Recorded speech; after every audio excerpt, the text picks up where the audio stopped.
Hannah Murray on TRE in the afternoon. With us on the line now is Emmy and Golden Globe Award nominee, actress and conservationist Stefanie Powers. This year is the 45th anniversary of Heart to Heart, in which she starred alongside Robert Wagner. And she was recently honoured at the United Nations along with her William Holden Wildlife Foundation at the 2024 Agents of Change Awards. Welcome to the show, Stefanie. Thank you. Thank you so much for being with us. It's lovely to chat with you, and congratulations on this award. Well, it's more of the recognition that's important to us, because we've been slogging away in East Africa for 42 years, and it's very nice to get some recognition for the foundation and for the donors to the foundation to know that it's being recognized internationally. Yeah, oh, absolutely. And just tell us a bit about this foundation, the William Holden Wildlife Foundation, when and why you set it up. Well, there is a website, so let me give you the website for anybody who's interested in knowing further about it, because it's densely packed with all kinds of historic information about William Holden and about our relationship and how he passed his legacy on to me. The website is called, it's the acronym for the foundation. It's WHWF.org. So that's William Holden Wildlife Foundation.org. It's all explained in there. It's also explained in my book, which is called One from the Heart, which can be gotten on Amazon. And you'll get all the scoop about my life, his life, our life together. And because I don't think we have very much time to explain it all. We've got 20 minutes, so you can tell us a bit. Oh, good. So, yeah. Bill, I'll call him Bill because that's what I called him. Bill went out to Kenya in the mid-1950s. Hello, can you hear me? Yeah. Oh, good, because something changed on the screen. And as a hunter with two friends. Now, in those days, we have to remember that many hunters were conservationists, even though that sounds contradictory. But the herds were vast, and hunting was a way to bring revenue into the game department so they could manage these wonderful open spaces and game reserves. So it was very much a dedication of people who had the money and could dedicate the time to doing it, because it was very expensive in those days. I mean, don't forget, in the 1950s, you could buy a house for $10,000. And so the permits alone to kill the big trophy animals which is elephant, lion, rhino, and buffalo and leopard, was $14,000. So you can imagine that it was relegated to a rather few amount of people. It wasn't wholesale slaughter, as poaching is now. I was going to say, isn't it horrendous that it's still happening, that people are still going out there and killing these beautiful animals? Well, it's mostly poaching, and it's mostly poaching for profit. You know, if the Chinese would stop buying ivory, maybe elephants would have a chance. But as long as they keep doing it and we keep buying Chinese products, they're never going to change their behavior. In any event, Bill and his two friends wound up buying a hotel. And they turned it into something called the Mount Kenya Safari Club, which became a real destination for the sort of glitterati of the 1950s. And shortly after he bought the hotel, he had a vision. The hotel is on 60 acres in the center of a farm, a colonial farm, which had been 2,000 acres. And he negotiated with the owner of the farm to sell it to him so he could create the first ever game ranch for the preservation of species, which he did in 1959, if you can imagine, when nobody had the word conservation in their vocabulary, let alone the idea of extinction. Yeah. So he was really a visionary of his time. Yeah. And we spent the last 10 years of his life together, and he imbued me with all of his curiosities, which I shared and had done a bit of exploration on my own before we met. And going to East Africa with Bill and understanding his passion for animals, which I shared, when he wanted to build a wildlife education center so that local people could come and learn about their wildlife and learn about the importance of biodiversity, he didn't live to see it done. So after his death in 1981, I pursued the idea of creating a 501c3 public charity, which means 501c3 in the United States means that it's tax deductible for anybody who donates, not outside the country, but inside the United States. So we got our IRS status as a public charity, and I began to build the education center that Bill had imagined doing. But I don't think either one of us had imagined that all these years later, we would be consistently serving about 11,000 students a year for free. They come to us for free, thanks to the generosity of our donors. And we have an outreach program that copes with another 6,000 people. Amazing. Thank you. So the mission statement of our charity is wildlife conservation through education and alternatives to habitat destruction.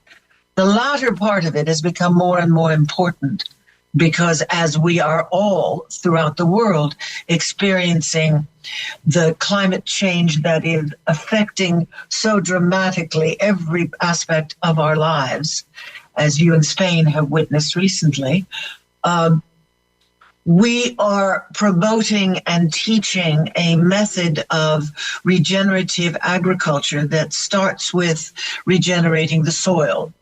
As you know, all these wonderful companies like Monsanto got into the third world, I guess it was roughly the early 1960s, and they introduced chemicals to the average farmer who saw incredible results and therefore married themselves to toxic chemicals that not only have gotten out of hand in terms of the chemical spraying against insects, but it's gotten into the watershed, it's gotten into the food supply, it's gotten into the air, and in every aspect of our lives, we are now fighting to retain some form of balance in our exploitation of the natural world because it affects us. I mean, how many, what is it? Is it 5 or 6 out of 10 people will have some form of cancer in their lives? That's not an accident. Yeah. Do you think? We're poisoning ourselves and we're poisoning the planet. And one of the largest aspects, which is not focused on, is the way in which we factory farm and the way in which the small shareholder farms, which is producing, it's allowing more carbon to escape from the soil because the soil remains uncovered during many months of the seeds turning into a crop. And during the time that the ground remains uncovered, and God forbid, the plowing of the land is turning over even more soil, that is killing the biodiversity that is clinging onto life and that helps us in every way. But it's also allowing more carbon to escape into the air. into the atmosphere around us. Now, if you look at the history of the Industrial Revolution, you will see that the reason the planet survived was because of the green belt, absorbing the pollution and turning it into something that was useful, such as oxygen, which is very useful, I think. But there is something we can do about it, and we're focusing on the small farmer that is no more than an acre to 10 acres worth of land. Yeah. Because they can absorb this technique very rapidly, and because of the way in which we are teaching this, we're able to turn around a previously polluted piece of land in one growing season. Wow. So that's quite an accomplishment. Yeah, absolutely. Amazing. Well done for the work that you and everyone at the foundation is doing. It's fantastic and great that you've been recognized. Well, yes, that was the joy of that recognition, because everybody works so hard, and we need to get and speaking with someone like yourself, we need to get the message out that there is hope and there is a possibility for the planet if we all start to consider how we can change our lives. Yeah. Oh, absolutely. I'll give out the website again at the end of our chat. I just wanted to ask you, Stefanie, if we can talk a little bit about your incredible career on stage and on television and in film. You started quite young, didn't you, at the age of 15? Well, I was a dancer, and I was in a ballet company, and then about the age of 14, 15, I grew very tall, and my chest expanded. So that canceled me from the ballet, and I started to study jazz dancing at the American School of Dance, and at that school there was a bulletin board where they would post all the auditions for all of the traveling Broadway shows that were on tour, or special events or movies or what have you, where they needed dancers. And I had a girlfriend who was 16 years old and had a driver's license and a car. And so I would go with her. The two of us were tall, and we would go to all these auditions. And they would never, they don't look at the dancers' faces. They look at the dancers' movement. So the girl with the clipboard, we were always kept till the end, and the girl with the clipboard would come around and look at us and say, "Oh my God, how old are you?" And we'd stand up very tall and say, 17. And she'd say, "Get out of here, wasting our time." So on one of those auditions, I went to an auditions for the movie version of West Side Story. And I was asked to come back. I went through 16 dance auditions and 3 screen tests. And they said to my mother, who had to be with me because I was under the legal age. In those days, the legal age was 21. And so they said, "Go get your working permit." And I started rehearsals with the company. I was a jet. I was Velma. But it became, after a couple of months of rehearsal, it became increasingly difficult because I could only, under the law, because of my age, I could only work so many hours, and I had to have a break and all this. And the role was not that essential to the movie. So they released me. Oh. They fired me. I just want to ask, I'm so sorry, Stefanie, but we're running out of time, and there's so many other things I want to talk to you about. I just want to mention that being in The Girl from U.N.C.L.E., because that was a huge milestone in US TV history, being the first hour-long series featuring a female in the leading role. Did you realize that was such a big deal at the time? No, nothing was made of it. It was today, of course, it would have been a big moment, but it wasn't publicized at all in that way. And MGM was where The Man from U.N.C.L.E. and The Girl from U.N.C.L.E. were produced. I was under contract to Columbia Pictures, and after 18 movies, they sold my contract to MGM. So they said, you now belong to MGM. And I went there to do The Girl from U.N.C.L.E. It was an extraordinary experience, and just to tell you how hard it was to work in those days, we did 29-hour episodes in one season of television. Gosh. Imagine that. Today, maybe you see 10 episodes.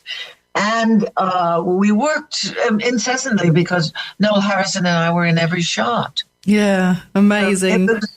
It was a baptism of fire, but it was one I would never have changed for the world. Yeah. And Heart to Heart, 45 years old. Amazing. It was lovely to see a photograph recently in February, I think it was, earlier this year, with you and Robert Wagner celebrating his 94th birthday. That's amazing. Oh, he's really in great shape. And we'll be celebrating his 95th soon in February. Yes. Fabulous. I mean, was the show, obviously it was glamorous to watch. It was such a glamorous show, you two as a couple, and the money that you had and all the things that you were getting up to. Was it as glamorous to be involved in the show? Was it fun? Oh my God, every once in a while we would look at each other and say, oh my God, if after a 14-hour day, we would look at each other and say, I've spent more time with you than I have with my mother. We worked very, very hard. And once again, we were in every shot. So it was, it was Jonathan and Jennifer's show. So it, work is for us, because we both started in the business when we were teenagers, was everything we were prepared for, and we were both trained by the studio system to be professionals. So we knew what the work was. We went to work. We did a 14-hour day. We went home. We were prepared for the next day's work. And that's the way it was done. There was no room for temperament. No. And with all the films that you did, over 30 films starring alongside some, legends, the likes of John Wayne, Elliot Gould, Roger Moore, Donald Sutherland, Bing Crosby. Can you share a little anecdote with us? Oh my God, there were too many. Pick one. I just feel enormously grateful for having been in the business at that time, because it is unrecognizable today by comparison to what the founders of the business created. Yeah. So the last vestiges of the original Hollywood and how it worked and how it was created, I was able to experience, and that was invaluable. Yeah, absolutely. Well, if people want to have a look on the website and learn more about the fabulous foundation, William Holden Wildlife Foundation, as you said earlier, whwf.org is that. That's the website. And also, just to briefly mention, you're going to be included in a new book called Vision for the Future, capturing inspiring stories from leaders and change makers, which is very exciting. It's talking about people who are focused on making the world a better place.